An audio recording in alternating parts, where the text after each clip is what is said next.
जनवरी 2022 तक घाटे में चल रही एयर इंडिया को बंद करने की प्लानिंग चल रही थी, लेकिन जैसे ही टाटा ने इसकी कमान संभाली, एयर इंडिया की उड़ान में मानो पंख लग गए। जो एयरलाइन घाटे से उभर नहीं पा रही थी, वो आज दुनिया की सबसे बड़ी एविएशन डील कर रही है।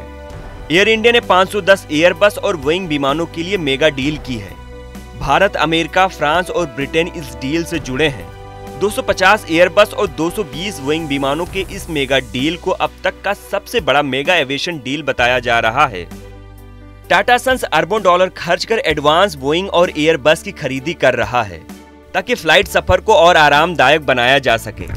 इस मेगा एविएशन में पीएम नरेंद्र मोदी, केंद्रीय मंत्री पीयूष गोयल, ज्योतिरादित्य सिंधिया और टाटा एंड सन के अध्यक्ष एन चंद्रशेखरन भी शामिल हुए।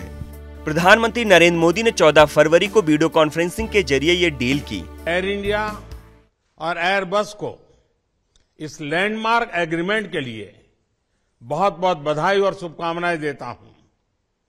इस कार्यक्रम से जुड़ने के लिए मेरे मित्र राष्ट्रपति मैक्रो को मैं विशेष रूप से धन्यवाद करता हूं।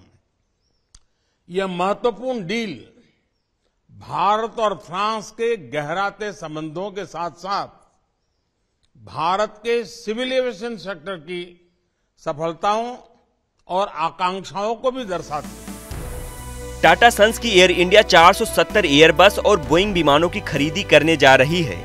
इस डील में 70 अतिरिक्त विमानों का विकल्प रखा गया है। इस पूरी खरीदी के लिए एयर इंडिया 85 अरब डॉलर खर्च करेगी। टाटा ने ये सौदा एविएशन सेक्टर की बड़ी कंपनी अमेरिका की बोइंग और यूरोप की एयरबेस के साथ की है। एयर इंडिया के खेमे में 190 मैक्स एयरक्राफ्ट, 20 ड्रीम लाइनर समेत अलग अलग कैटेगरी के विमान, 40 वाइड बॉडी के A350 plane, 210 narrow body aircraft, 20 विमान 787 नौ के होंगे, 10 एयरक्राफ्ट 777 नौ एस के होंगे, A350 1000 और A350 900 एयरबेस की डील हुई है। एयर इंडिया की विमान सेवाओं का विस्तार होगा, डोमेस्टिक और इंटरनेशनल फ्लाइट सेवाओं का विस्तार होगा।